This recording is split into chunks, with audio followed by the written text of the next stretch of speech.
Hello, America and the world. Welcome to another episode of Life After Lockup. It's a program that is designed to show you, the public, a different side of the criminal justice system.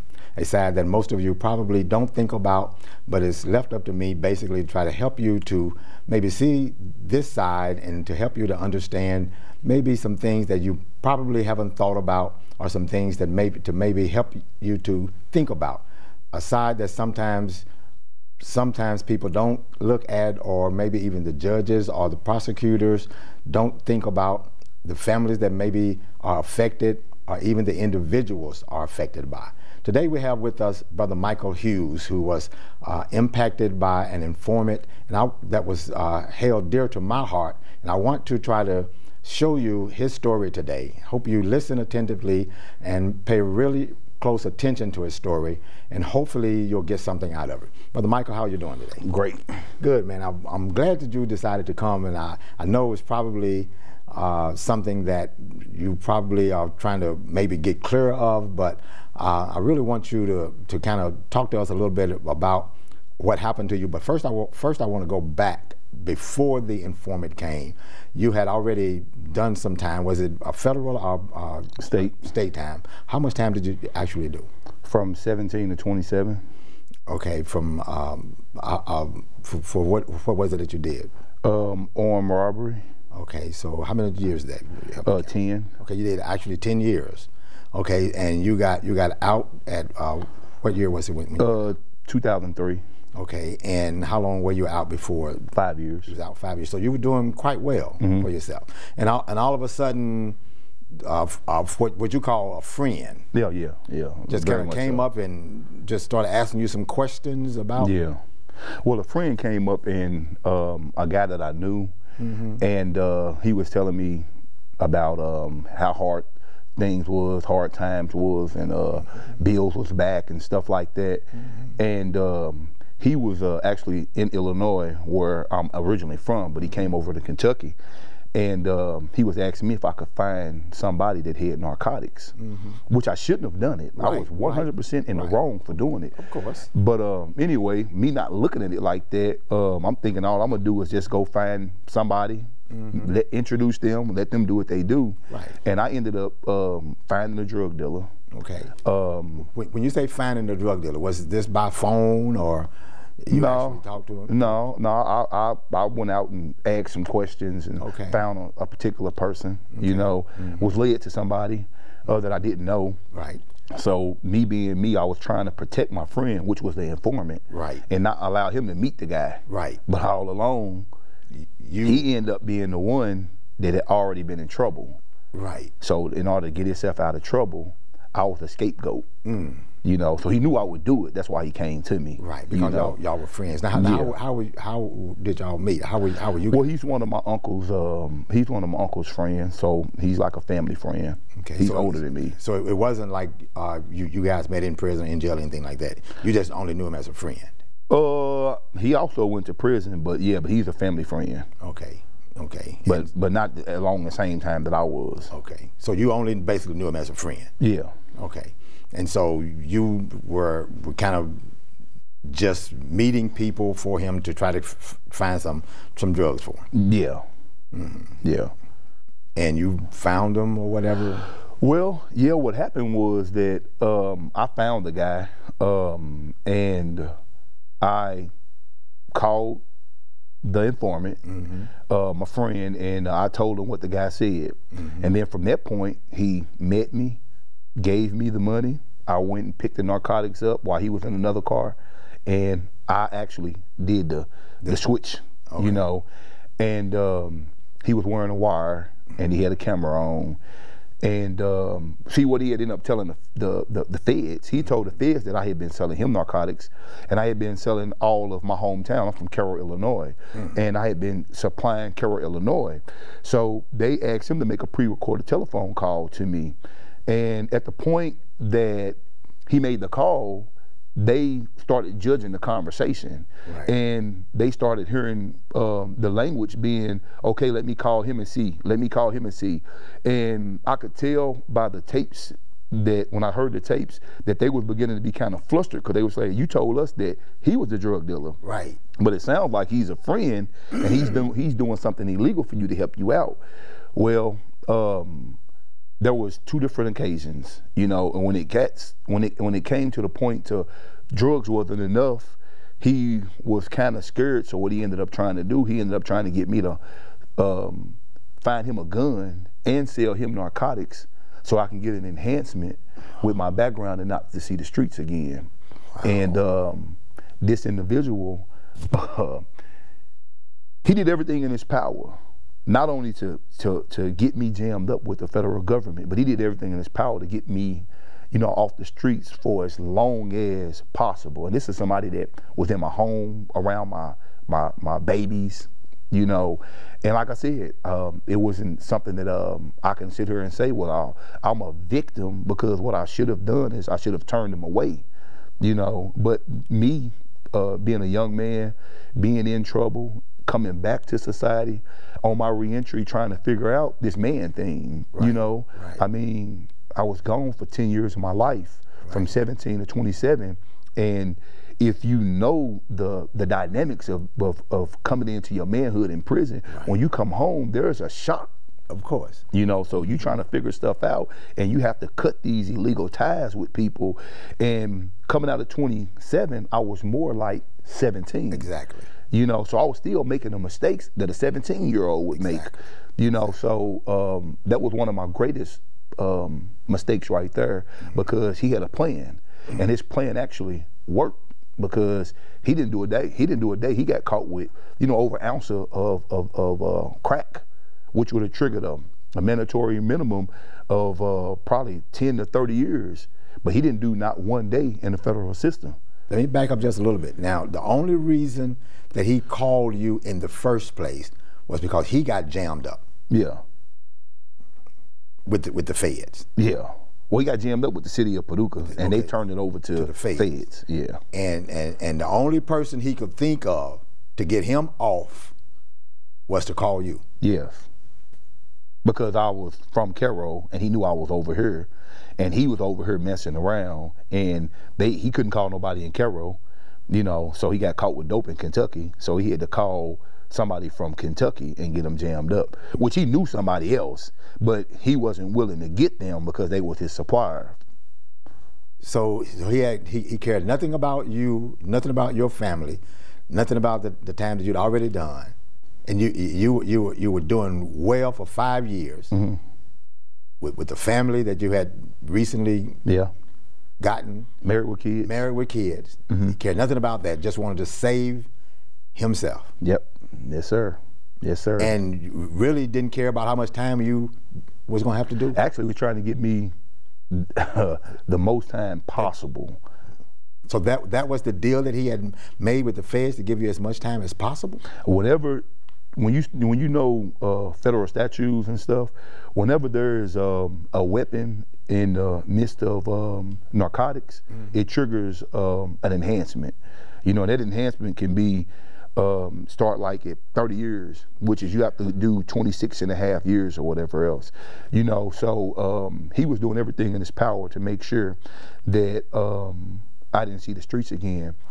But the funny thing about this informant is he also robbed the feds. See, a lot of them cases probably should have been threw out, because what he ended up doing, he come to me and he bought 2 ounces of crack that I got from somebody, and he made the feds back up and told them that I was following as if I knew that he was setting me up. So he acted like he was scared for his life. And you can hear his car when the feds told him to meet them somewhere, they backed up from him, so they couldn't see him any longer. So you can see his car, it kind of idles. Well, what he ended up doing is, and then it stopped idling, he stopped somewhere, broke the dope off, stashed some of the dope, and took half of the dope back to the feds. So it ended up being a blessing for me, because they couldn't charge me with the whole sum. Right. But still, they were looking like, what the rest of the dope at? Well, what he ended up doing, he was a double agent. Oh. He got me, and he also got them. Wow. You know, so that was like tampering with evidence and you know, and everything else, you know. Wow. But yeah, this was a guy with an informant. This is a guy, like most of them, this was a guy that he knew he was going to still reoffend. So his whole thing was, let me get somebody and get the cheat off me, so that whenever I get through wrapping up all these investigations with the agent, I can go back out there all over again and sell narcotics again. He wasn't informing because he had a wife or he had kids, and he knew that he was facing the rest of his life and without his wife and his kids. No, he done it because he was trying to save his own hide. You know, he didn't want to stand up and be accountable for his actions as a man. You know, so he put, you know, the cheat on me. Man. Now, how much time did you actually have to do? 9.5 years. You did 9.5 federal years? Yes. Because of an informant? Yes. And basically all what you did was basically just transferred, in a sense. Yes, transferred. Aided and abetted. That's what they call it, aided and abetted. But they actually gave me the drug charges. It was one time that the feds had noticed every time that there was a transaction, they were actually watching some of the transactions. So they were watching me get the money from Harold, then taking the money over to the drug dealer and just doing this. So it kind of made them scratch their head. So what they ended up asking him to do, they asked him to ask me, well, what do I want? Okay, let me give you a scenario. Scenario is, okay, the informant comes to me and says, hey, I need an ounce of dope. How much you gonna charge me? I say, 900. So they say, well, that's what the drug dealer want. Now we need him to incriminate himself. So you ask him how much he want off of it. So he come to me, this is on tape. He come to me and he said, well, Mafe, that's what they call me. Mafe, what do you want? He want 9, but what do you want? And I said, man, you my brother. What I look like charging you for? Wow, wow, wow. And all this is on tape? It's on tape. It's all on tape. Yeah. And you still got charged. And they still gave you 9 years. Yes. And they could actually contribute. They did contribute the narcotics that I transferred from one person to the other person, but the most disheartening thing about the whole ordeal is, like, as a man, I know how to, if I make my bed, I know how to lay in it. You know, I know how to make sure that, I mean, I'm not saying that I'm one that says, man, drug dealing is okay. I'm not trying to send that message out there at all. Right. But at the same time, I do understand that if I do something as a man, that I have to stand before whoever I have to stand before, and to have to say, hey, I'm guilty. Right. If prison be the judgment for my life, so be it. But at the point that I got to hearing these tapes, I realized it was bigger than me, because on these tapes I had like a 14-year-old nephew that he was trying to buy stuff from. He was 13, 14 years old. I heard his voice on there. Wow. I heard him trying to trip my brothers up that wasn't in the life, you know. Wow. So when I started to see that this was like an actual assault on his behalf against my family, right? You know, it spun me. I'm sure. I'm sure. Just to save himself. Yes. This is the problem that I'm having with the informants, and that the heartlessness, if I can say that word right, of the informants, because the feds, as well as the state, whoever it is that grabs them, they don't really care. So the informants don't really care who they get and the harm that they do to the families of the people that they get. You spent over 9 years. Your family went through that. I mean, that's heartless. And this guy didn't even want you to. He wanted to enhance it as much as he possibly could to save himself. Mm-hmm. And this is not something that people can just. They ought to not be able to just cover this up or make it seem like it's okay when an informant just, okay, will you just inform for me, get somebody else off the street? Okay, who am I going to get? Anybody. Yeah. I don't care if they got a family. I don't care if they are in the game or not. Here you come out of prison. You've done your time. You got a family. You're doing good. Okay, who can you help a brother out? You call your even though, like you said it was wrong. Yeah, you should have left it alone. You should have just let him do what he wanted to do, of course. But like you said, you don't know. You know, you coming from 17 years old to 20 something. Yeah, you gotta. Your mind is still kind of trying to shift a little bit. Yeah. And he took advantage of that. And I feel like the feds took advantage of that. But you know, they do what they do. But this so-called friend of yours, do you have any idea what is he locked up now, or? From what I understand, he isn't, but I don't have any contact with him. You know, I mean, I've learned to forgive. Yeah. You know, I've learned to forgive him. You know, and the whole process. You know, I learned how to take I've learned to take that and become a message. Right. You know, because let me tell you about my kids and my wife. Right. We were married. We met in 2003. We were married in 2004. We have 3 kids: Elijah, Michael Jr., and Micheal. Mm-hmm. Well, at the point that they executed their search warrant, I'll never forget the morning. Michael was in diapers.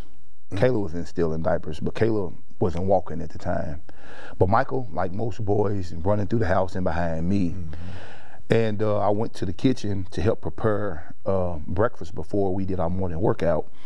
And I heard a big bang at the door. So me just being me with my ego, I'm like, don't nobody knock on my door like that. Right. Don't nobody just hit my door. Right. But this time when I go to the door, something tell me to be real cautious. So I'm cautious, and I go to the door and I see who it is. I go up the steps. Never thought about my son following in behind me.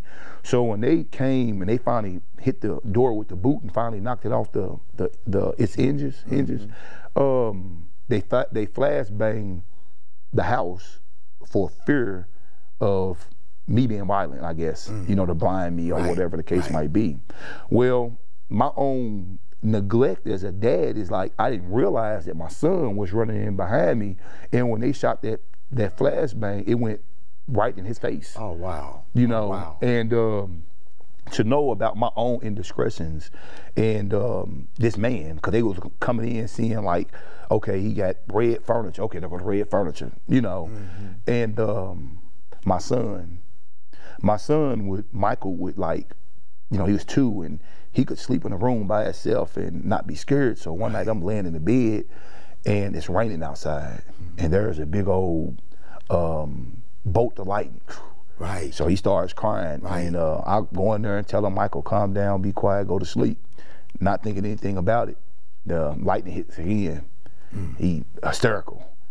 And my wife ended up telling me, she said, you don't get it. I said, what? She said, you don't get it. She said, when they came and shot that thing that flashed, said Michael was right there. I was in the kitchen, but it said it lit his whole face up. Wow. And said he's being terrified. That lightning out there is terrifying him. Right. And right. I can remember something on the inside of me yes. began to crumble. Yes. And at the time, my heart wasn't right. Right. And I didn't know exactly who was the cause of them coming in my house, mm-hmm. but I knew that if not for the grace of God, see, God had to shield me yes. from that information. Yes. Because yes. I probably would have done something really stupid. Yes. You know. Yes. But these are some of the things that happened to me while I was in McCracken County Jail that made me want to turn my life around, because I gave him, the informant, I gave him the power mm-hmm. to impact not just my life, yes. but to impact the lives of my children yes. and also my dear wife, Jamisha. Yes. Yes. And I mean, it's emotional for me. Yes. You know what I mean? Because yes, yes, there need to be reform inside mm-hmm. of the system. Mm-hmm. You know, they really yes. do need to overhaul yes. some things. And I'm not saying to condone the illegality of drugs. Right. You know, but our problem is bigger than yes. the drugs yes, that make it into the inner cities. Yes, it is. You know, the war on drugs shouldn't be in Paducah, Kentucky. Right. You know, in Elmwood or in AC or Dudley Apartment. It shouldn't be in Mayfield, Kentucky, Carroll, Illinois. It should be at the ports. Yes. You know, that's what a true war on drugs. If you stop it at the ports, if you stop it coming through the air and on the boats and stuff, it can't get to Paducah. It can't get to Carroll. Right. That's so exactly right. The informant, the whole thing with the informant is, it's just a part of the process to ravish whole communities. Yes. You know, and then to go and hide in the hole, you know, or what have you. Right. Man, this is powerful because, like you said, it impacted everything. It impacted everything, and it should have been resolved before it got to that point. It didn't have to get to that point. I mean, to me, I'm just saying to me because I know the situation. You shouldn't have agreed. Okay, but 9 years. No, you shouldn't have agreed to help a friend out. Yeah. That was from your heart, helping a friend out. No, you shouldn't have. Okay, but 9 years, give me a break. Yeah. You know, I mean, God bless your wife. Yes. And your family is still being there. God bless them. Tremendously. God bless them. I mean, she was there. I know her. She was there. She was at our church, and man, God bless her. Beautiful lady. Yes. I mean, man, God bless her for staying there with you, man. And just like with my wife, any ex-offender that family stays and is intact, that's a blessing. Yeah. And man, but that was an unnecessary. That's unnecessary pressure. Yeah. That informant and the federal government put on you. That's unnecessary. And to me, it could have been handled differently. Yeah. And understanding the 9.5 years, the 9.5 years really had nothing to do with the dope or the gun. It had nothing to do with that. In the federal system, you are sentenced according to what you've already been found guilty of. Meaning, I've already was found guilty in '93 of some crimes. Well, in the federal system, they have a point system that, according to your past criminal history, that's how you get your time. So me catching a dope charge, all it did is allow them to go back and say and re-sentence me all over again for crimes that I've already served a heavy penalty for. You know. So that's why I got 9.5 years. I got 9.5 years because you get sentenced again for your past indiscretions, not according to the dope, because if I'd have got sentenced according to the dope, I probably would have got 5 years or something like that. But I couldn't get under that because of my past criminal history. I was locked up once before, and I got the time because of that. Based on that, Jesus, that's just awful. Yes, that's terrible. And this guy, your so-called friend, relative, whatever he is, he'll not ever sleep. Yeah, comfortably for what he did. And the thing that he could have done, he could have destroyed. Yes, you, your family, everything he could have. And this is what bothers me about the whole thing. That the federal government, the state, they need to revamp, like you said, they need to revamp their whole informant system, because these guys, all they want to do is save themselves. They don't really care about you. They don't care about me. They don't care about who they inform on. All they want to do is save themselves. Yes. And it's like, let me just tell it on somebody. Yes. I don't really care if they got a family. I don't really care if they're working. I don't really care if they're doing good. I don't really care about their mindset. I just want to save myself, get myself out of prison, stay out of prison or whatever. And like you said, this guy is stealing all at the same time. Yeah. Yeah. And here you are, you on the other side of this now. Thank God you made it through that. Yes. Thank God you made it through, and you still got God on your mind. You still thinking only by the grace of God. Yeah, that's what I'm saying, man. And can I say this? Sure. Though all of that happened, there is also another side to it. The other side to it is this, real quickly. When you are in that kind of situation, God becomes real to you. Yes. Not just J-O-D, but J-E-S-U-S. Yes. Jesus become real Yes, to he you. does. And in saying that, you do everything that you can to change the dynamics of your life, and that's exactly what I done. Yes, sir. Yes, sir. And yes, sir. only by the grace of Yes, God, sir. me and Yes, Misha sir. and them kids made it through, Yes, sir. and through men like you. Man, but you are definitely a testimony, and you are definitely a true living testimony, because I don't know. It was difficult for me to make it through those 3 years and 2 months that I did, and my wife stuck with me, and she's still there. We just celebrated 37 years, and after being out for 31 years, and you 9 years, man, that you did, and only by the grace of God. Only by the grace of God. But I appreciate your testimony, and it bothers me, and it bothered me then, and it bothered me now that you have gone through it. I appreciate you coming here. No problem. Sharing that, and I'm hoping that people are listening, and I'm hoping that anybody that's thinking about informing, I'm hoping that they're listening. Don't inform. Why? Do your time. If you're gonna do time, do it. If you get caught, do what you gotta do, but don't mess up nobody else's life. This is just not right, because you don't know the families that you are going to destroy. And this is from me to you, whoever you are, whoever you're listening to, whoever is listening to me.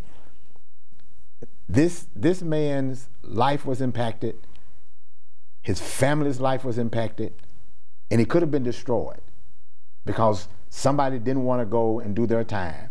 They wanted to drag somebody else's life in with them. And that's just not right. That's just not right. I just happen to know about his situation. He did over 9 years because he wanted to befriend somebody out of the goodness of his heart. Yeah, it was wrong what he did, but it was wrong what was done to him too, I feel. That's just my opinion. And I think my time is up. And I appreciate the opportunity to come to share. And I want to thank you for watching Life After Lockup. I want to thank you. Thank you for coming. God bless you. God bless you. Your family. God bless you for listening, and join us again for another episode of Life After Lockup. God bless you, and you have a marvelous day.